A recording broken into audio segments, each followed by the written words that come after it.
Shalom, selamat pagi Bapak Ibu semua yang berada di rumah. Kembali lagi di Renungan Singkat Jemaat Yosodipuro.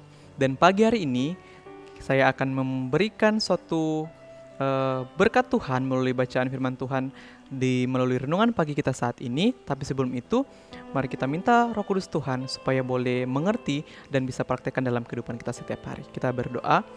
Bapa di sorga, saat ini kami mau belajar sedikit melalui firman Tuhan, sehingga melalui apa yang kami pelajari boleh menjadikan pedoman dalam kami melangkah sepanjang hari ini, dan dengan pertolongan Tuhan kami boleh lebih dekat dengan Tuhan, mengandalkan Tuhan dalam setiap kehidupan kami. Kami berdoa ini dalam nama Yesus, amin. Judul renungan pagi kita di saat ini saya beri judul, Menunggu itu tidak membosankan. Pernahkah Bapak, Ibu, Saudara-saudara sekalian pernah mengalami hal seperti ini? Menunggu sesuatu yang lama seperti menunggu antrian di Indomaret atau menunggu antrian di mana atau menunggu bus yang akan datang. Apakah kita merasa bosan ketika kita menunggu sangat lama? Tapi di sini kita akan belajar bagaimana menunggu itu tidak membosankan. Pernahkah kita memiliki sifat tidak sabar dalam menunggu atau dalam terburu-buru? Apakah di dalam diri kita ada sifat untuk tidak sabar menunggu sesuatu? Ya pasti kalau menunggu sesuatu itu, kalau lama pasti kita tidak sabar ya.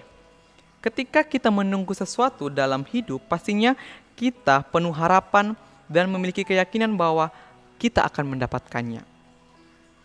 Namun ini hanya berlaku bagi mereka yang teguh dalam pendirian. Jadi jika kita menunggu sesuatu yang lama, jika tidak ada pendirian, pasti kita akan meninggalkan dan gampang bosan.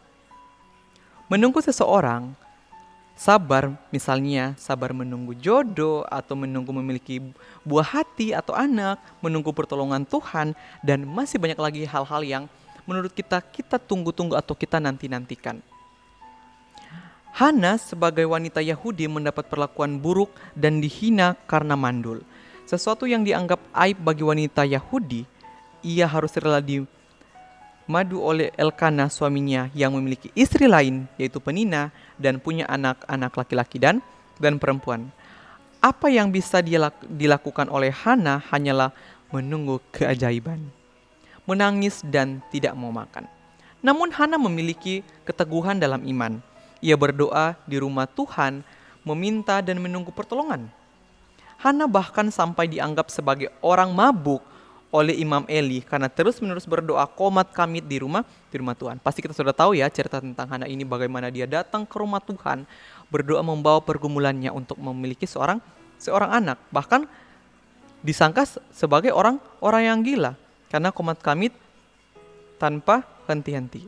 Akhirnya apa yang ditunggu-tunggunya itu datang juga. Tuhan mendengarkan doanya dan ia pun punya anak. Salah satunya yaitu Samuel.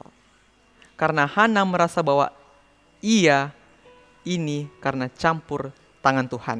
Ia berniat menyerahkan pada Tuhan anaknya ini untuk melayaninya.